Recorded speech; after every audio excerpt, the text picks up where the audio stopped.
Hey, my name is Kristopher Lamont and I am your soul artist. What is soul? Well, to me, it's not a genre, it's more of a feeling. So, with my particular brand, I tend to cover R&B and jazz vocals and a little bit of funk.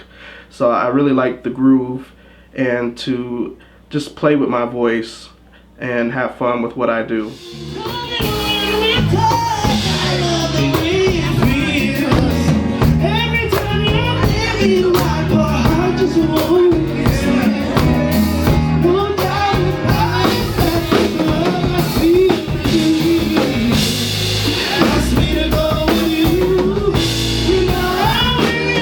I've always sung from the time I was a little kid. I was shy, about sharing my gift with others. My voice is unique.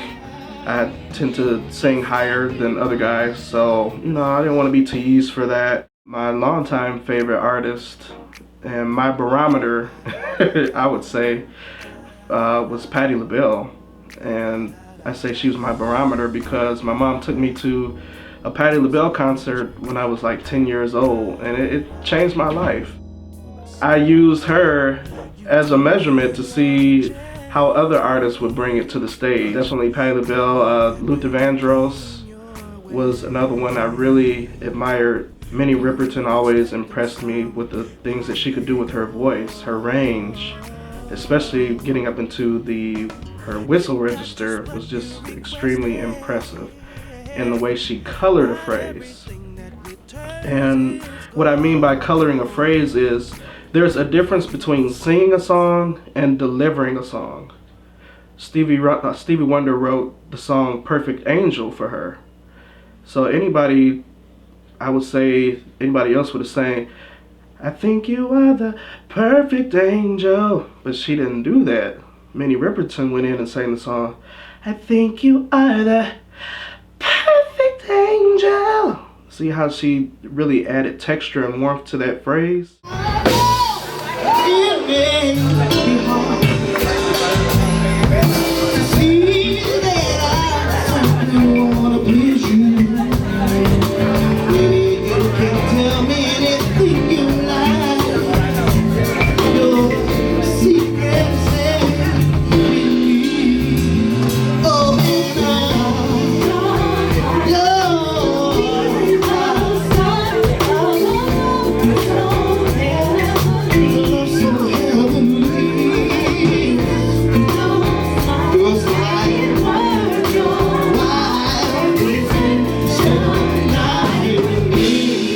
On stage, there's definitely an adrenaline rush, and it's an exciting feeling. I feel it now just talking about it. Singing is like breathing. When you're a performer and this is what you love, it's a part of who you are.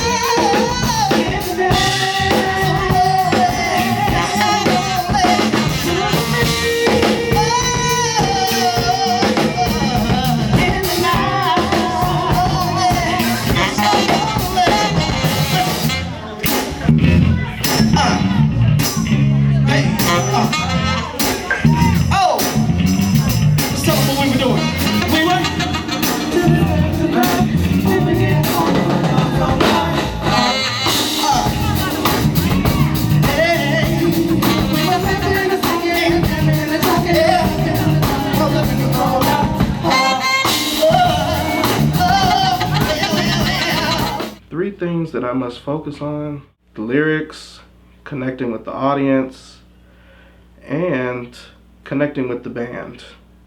Those are my top three when I'm on stage. It's almost like a spiritual feeling, a spiritual connection. Singing with Rochelle Farrell, that was one of the greatest moments in my life. I was thinking to myself, boy, what would it be like if I got called to be on stage with her? Because it's not like she travels with background singers. So I made sure that I had a seat up close to the front for the show, and when the opportunity came, she did have an audience participation where the audience helped her sing background on a song or two. And then as the audience died down, I kept singing and projecting my voice. And she stopped and she said, "Somebody is singing. Who is that?" So she said, "Would you like to come up and sing?" And I was like, I couldn't even talk. I just shook my head, yeah. And she called me on stage, and something most people will say, the cliche, and the rest is history. No, the rest was magic. It was a magical feeling to be able to be on stage with, I don't idolize people, but someone that I definitely admire, someone who is a vocal inspiration to me. And for her to acknowledge my gift, she shared something very personal with me and told me that I have to protect my gift and share it with the world.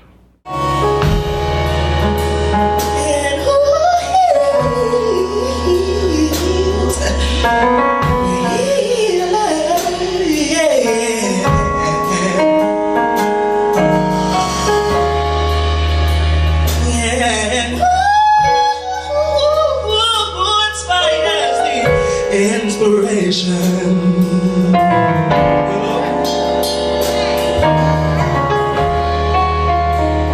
There are so many people in my life, but no one in my life. Stalkers on the telephone and crickets in my bed.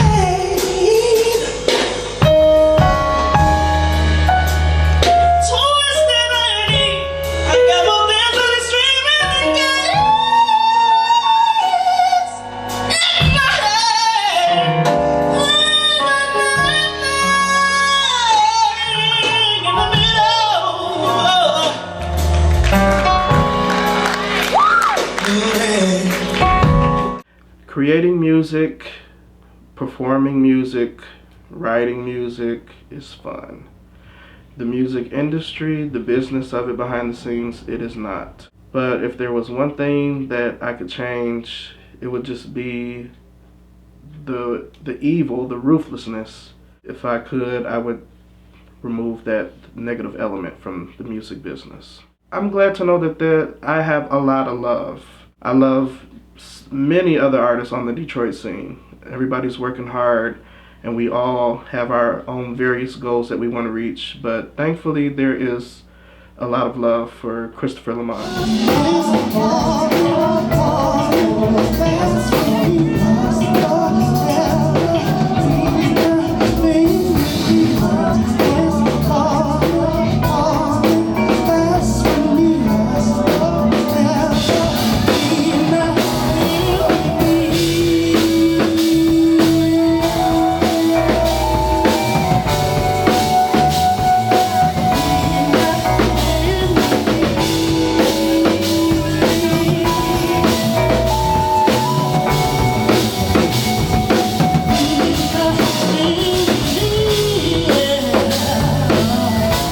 People to remember me is that,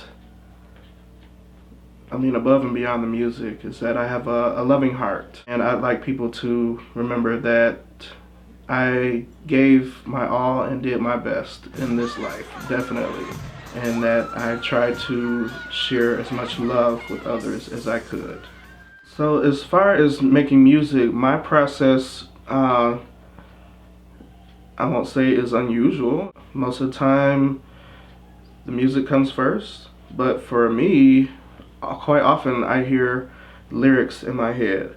So I'm able to write down the lyrics and usually come up with music. A lot of times I hear a song in totality in my head and I'm able to share that with the producer.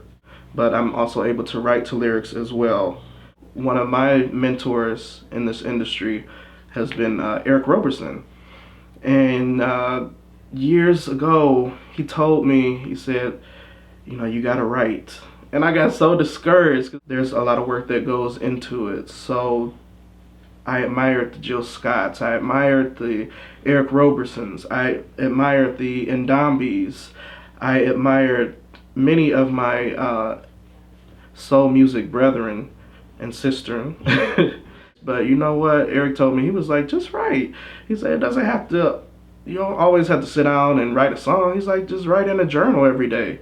And just the experience of writing, that started the creative juices flowing. That would be my advice to others. Just keep at your craft, keep working on it, keep perfecting it, because I still, I haven't made it to where I want to be yet. But I still have to practice. I still have to practice my vocals. I still practice writing, along with other things, even showmanship. And that's another thing. You want to be on stage and you think it's so easy. It's not. Your best friend is the mirror.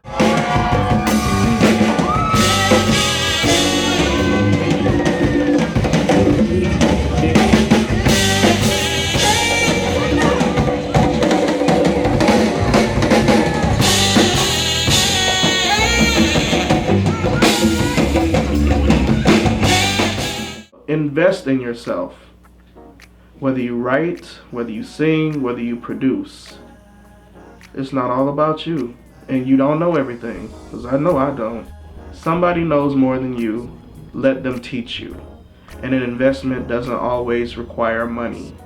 But invest in you, be the best that you can be, so that you can present yourself as the best to others. When it came your way, were you expecting some miracle?